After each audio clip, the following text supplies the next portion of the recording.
Important है। क्यों है ये इम्पोर्टेंट? क्योंकि अब हम यहाँ पे पढ़ेंगे कि जो मृदा है, जो मिट्टी है, इसके भारत में कितने प्रकार पाए जाते हैं और इसके बारे में हमको जो सामान्य जो नॉलेज है वो भी लेंगे। तो सबसे पहले है जलोढ़ मृदा। जलोढ़ मृदा बहुत ही उपजाऊ मृदा होती है। अब बात है कि बनती कैसे? तो देखिए, सिंधु, गंगा और ब्रह्मपुत्र जो नदी है, जब ये बहते हैं तो ये अपने साथ बहुत सारे उपजाऊ जो कण है, जो मिट्टी है, वो लेकर आते हैं और इसी मिट्टी को हम कहते हैं जलोढ़ मृदा। अब ये जलोढ़ जो मृदा है, ये पूरा का पूरा जो उत्तरी भाग है भारत में, उसमें पाया जाता है। साथ में गुजरात में और राजस्थान में पाया जाता है। अगर हम बात करें कि होती कैसे है, तो ये बहुत ज़्यादा उपजाऊ होती है और ये बहुत ही ज़्यादा संख्या में भारत में पाई जाती है। इसमें हम गेहूं, धान, गन्ना, दाल उगा सकते हैं। तो इतना क्लियर हो गया। अब हम यहाँ पे बात करेंगे काली मृदा, जिसको हम देवल मृदा भी कहते हैं। काली मृदा जिसका रंग काला होता है, उसको हम क्या बोलेंगे? काली मिट्टी। अब ये आता है कि किससे बनी, इसका निर्माण किस तरीके से हुआ? तो जलवायु दशा और जनक शैल से इसका जो निर्माण था वो हुआ। ये सौराष्ट्रीय, मालवा, महाराष्ट्रीय, मध्य प्रदेश और छत्तीसगढ़ के इलाकों में पाई जाती है। अगर हम बात करें कि इसके लक्षण क्या है, तो इसमें हम पानी बहुत छोटे छोटे होते हैं, महीन कण होते हैं।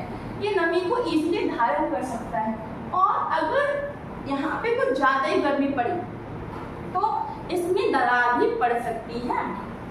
ये जो है, इसमें हम तंबाकू, कपास और तिलहन उगा सकते हैं। तो इतना क्लियर हो गया। अब हम यहाँ पे बात करेंगे लाल और पीली मृदा। लाल और जो पीली जो मृदा है, ये रवेदार आग्नेय शैल से बनती है। जब रवेदार आग्नेय शैल टूटते हैं तो उससे लाल और पीली मृदा बनती है, जो कि भारत के उड़ीसा, छत्तीसगढ़ में पाई जाती है। अब इसका जो लाल रंग है वो है इसमें लोहे की उपस्थिति के कारण, और इसका जो पीला रंग है वो है जलायोजन के कारण। अगर हम बात करें कि इसमें हम क्या क्या उगाते हैं, इसमें कौन कौन सी फसलें उगाई जाती है, तो यहाँ पे कपास, दाल, मोटा अनाज और तंबाकू उगाया जाता है। ये चीज़ आपको याद करनी है। लैटराइट, जो लैटराइट जो मृदा है, जब ऐसा क्षेत्र जहाँ पे बहुत ज़्यादा वर्षा होती है तो उसके कारण एक मिट्टी बनती है जिसको हम कहते हैं लैटराइट मृदा। और ये जो मिट्टी अत्यधिक वर्षा और अत्यधिक तापमान में बनती है।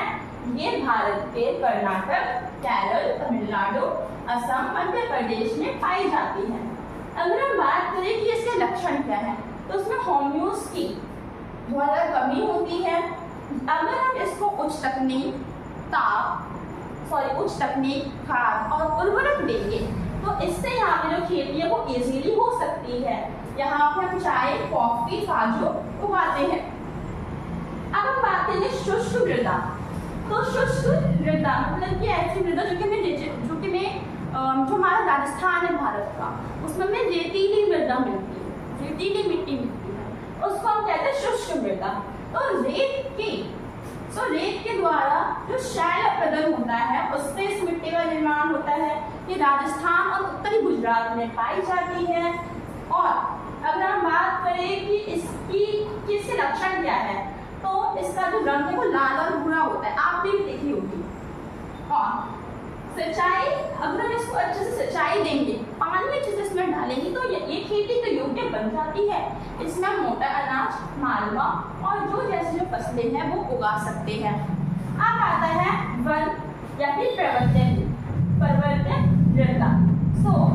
जब वन बनता है, जब जंगल बनता है तो उसी के साथ साथ जो जैव होते हैं उनके पदार्थों से एक निक्षेपण होता है जिससे मिट्टी बनती है और इसी मिट्टी को हम वन या फिर पर्वतीय मृदा कहते हैं।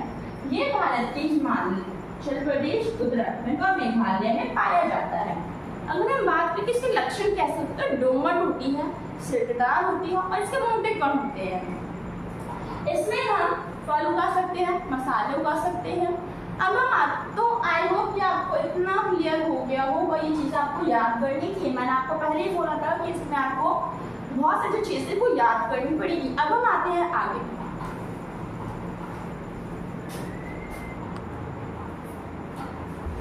तो अब हमें यहाँ पे आगे क्या देखना है, मृदा अपरदन। अब आता है कि मृदा अपरदन आखिर में है क्या।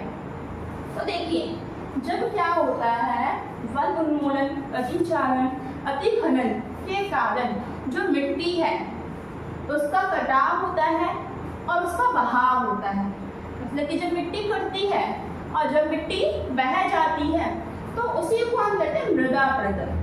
और कहीं ना कहीं जो मृदा अपरदन है वो हमारे लिए बहुत खतरनाक है। तो अब हमें यहाँ पे 2 पॉइंट्स देखने हैं। सबसे पहला तो ये हो क्यों रहा है, इसके कारण क्या है, और दूसरा हमें यहाँ पे क्या देखना है कि हम इसको कैसे बचा सकते हैं, इसका सॉल्यूशन क्या है। तो देखिए, अगर हम बात करें तो कारण, तो अत्यधिक वन की कटाई, जब वन की कटाई होती है, क्योंकि जो वन है उनका एक काम होता है कि वो मिट्टी को एक जगह पर पकड़े रखते हैं, है ना। उनकी जो जड़ें वो मिट्टी से जुड़ी होती है, जिस कारण जो मिट्टी को अपने स्थान पर रहती है। लेकिन अगर हम पेड़ों को काट देंगे, अगर हम वन को बहुत बड़ी मात्रा में काट देंगे तो उस मिट्टी को कोई पकड़ने वाला होगा ही नहीं, जिस कारण जो मिट्टी है वो बह जाएगी। दूसरा, पशुचारण, पशुचारण में अति पशुचारण। अब देखिए क्या होता है कि अगर हम किसी भी जगह से बहुत सारे पेड़ लें, मतलब पौधे लें, घास लें, तो आप देखोगे कि उसके साथ जो मिट्टी है वो भी आ जाती है ऊपर, है ना, और जो मिट्टी वो बह भी जाती है। तो इसी तरीके से जब चरवाहे क्या करते हैं, जो पशु है उनको चरगाहों पर ले जाते हैं और उनसे अत्यधिक मात्रा में पशुचारण करवाते हैं, तो जो हमारी जो धरती है उस पर जो मिट्टी है तो उसका बहाव होता है, उसका कटाव होता है, जिस कारण मृदा अपरदन होता है। अगला, खनन प्रक्रिया। अगर हम क्या करेंगे, खोदेंगे, बहुत ही ज़्यादा खोदेंगे, जिस कारण क्या होगा, मिट्टी का कटाव होगा, बहाव होगा और मृदा अपरदन होगा ही होगा। कृषि के गलत तरीके, कई बार क्या होता है, जो कृषक है वो कृषि के गलत तरीके से, जो वो कृषि को गलत तरीके से करते हैं, जिस कारण यहाँ पे मृदा अपरदन होने के बहुत सारे चांसेस हैं। जैसे कि कभी कभी वो बुवाई गलत तरीके से करते हैं, जुताई गलत तरीके से करते हैं, तो मृदा अपरदन होता है। और पवन का तेज होना, कई बार पवन इतनी तेज बहती है, पवन तेज चलती है कि वो अपने साथ मिट्टी को भी उड़ाकर ले जाती है, जिस कारण मृदा अपरदन होता है। सो आई होप कि आपको इतना क्लियर हो गया होगा। अब हम यहाँ पे बात करेंगे इसका सॉल्यूशन क्या है। तो ऐसा क्षेत्र जहाँ पे ढलान आती है वहाँ पे हम समांतर रेखाओं पर हल कर सकते हैं या फिर सीढ़ी वाली खेती कर सकते हैं, जिससे वहाँ पे मृदा अपरदन नहीं होगा।